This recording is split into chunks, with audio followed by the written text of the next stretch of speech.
Hi, this is Tim of the 1916 Company. Welcome and thanks for logging on. If you love this watch, email me. I am still Team Mosso at thewatchbox.com. It is still in the description below.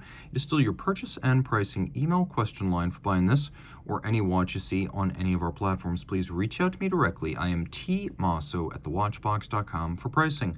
Today we are discussing a 30-piece limited edition in grade 5 titanium launched in the 2023 model year. This is the Trilobe Nuit Fantastique Hodinkee, a collaboration between Trilobe and Hodinkee. It is a watch that features a combination of unusual time display and artisanal flourishes. It's also reasonable size, though there are two different sizes of the Nuit Fantastique. The other is 40.5 millimeters. The one you see right here is actually 38.5. So a nice compact watch with a compelling display. It's only 10.5 millimeters thick and 45.2 millimeters from lug tip to lug tip with a 20 millimeter spacing between the lugs. Being mostly sapphire and grade 5 titanium, it sits very light on the wrist. I could recommend this watch for a wrist as small as 13.5 centimeters circumference, and even on this relatively stiff, unbroken strap, it sits comfortably, and I'm pulling my wrist somewhat tight here, which is exaggerating the width of the watch, but you can see the lugs are coming nowhere near the edge of my wrist on either side. You can also see it's a fairly flat watch with a low profile, 10.5 millimeters, and a slight concave profile to the bezel. It will slip underneath a shirt sleeve.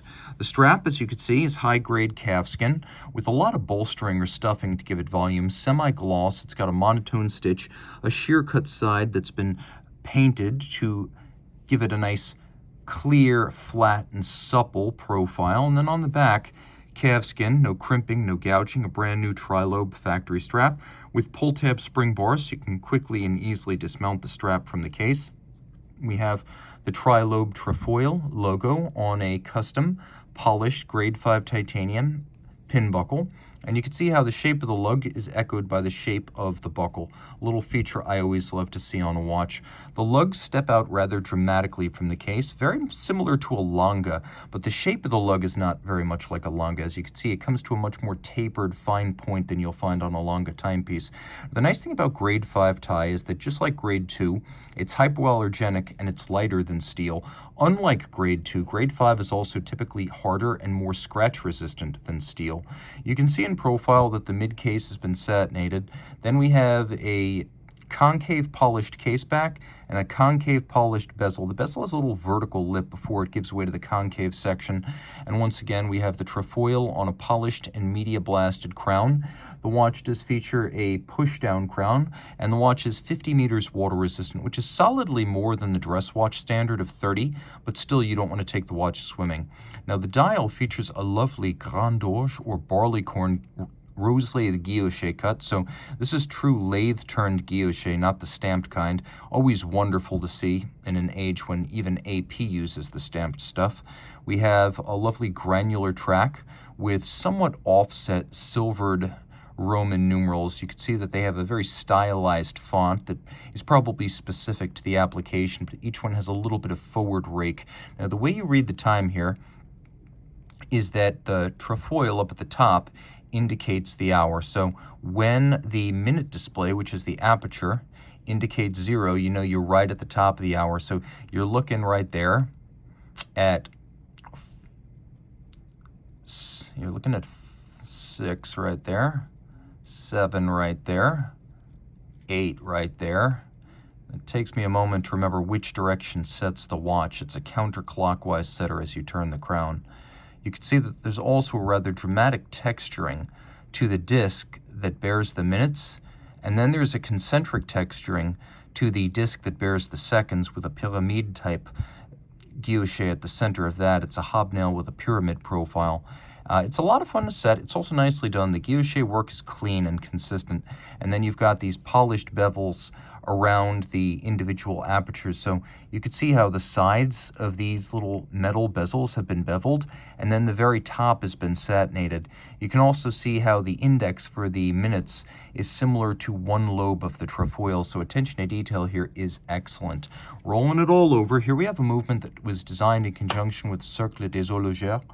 Cercle des Horlogères is a company associated with Speakmarin that is a specialist in micro-rotor automatics. So, for example, they also made the micro-rotor automatic in the new Louis Vuitton tambour, and they make micro-rotor automatics for Speakmarin's own timepieces. Now, it is a hybrid, as we have the base from Cercle des Horlogers, and then we also have the eccentric module, which is quite sophisticated with 103 parts in its own right. So it's a little bit like Resonance, where you have a tractor movement from a mainstream manufacturer, and then you have proprietary watchmaking with the module on top, comprising almost a movement on top of a movement. So if you're looking for exclusive content, you definitely get that in the module. You can also see here that the finishing of the movement is specific to this application. A lot to love here. Automatic winding. It features a 48-hour power reserve. You can see that it's a micro rotor, which gives you the thin profile of a manual wind and the open display caseback vista of a manual wind, but with the convenience that comes with an automatic. So you don't currently have to worry about winding it day in, day out. We have 33 pivot joules. It operates at 4 hertz, and the movement is, the base movement is from Cercle des Horlogers in La Chaux-de-Fonds, with Trilobe responsible for the module on top. Now you can see it has Edicron for fine adjustment. The beat error is corrected using the silver key, and then fine adjustments to timing are done using the golden key. It's nicely decorated with a granular finish across the bridges. If you look carefully, you can also see that there is a high-grade bevel on the edges of these bridges. You can see it lighting up. It's of the same quality that you'll get from Audemars Piguet these days, so quite a feather in the cap of this new manufacturer, which only debuted in 2019.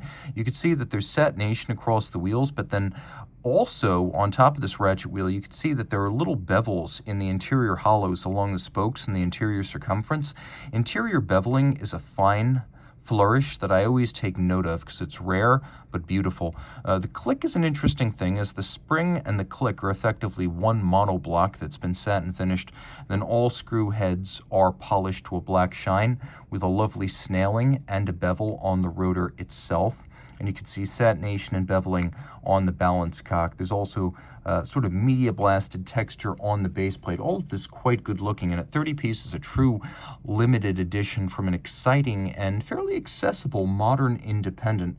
There is a lot to love. And I should also mention that at the GPHG in 2022, the Nuit Fantastique actually won the Petite Aiguille, which is a substantial prize for one of the more affordable watches in the series. It was one of the most affordable watches in contention at the GPHG that year, and Petite Aiguille goes to a watch that demonstrates extraordinary achievement in imagination and fabrication at an accessible price point, and this watch remains accessibly priced now. Reach out to Team Mosso at thewatchbox.com for specific purchase and pricing details.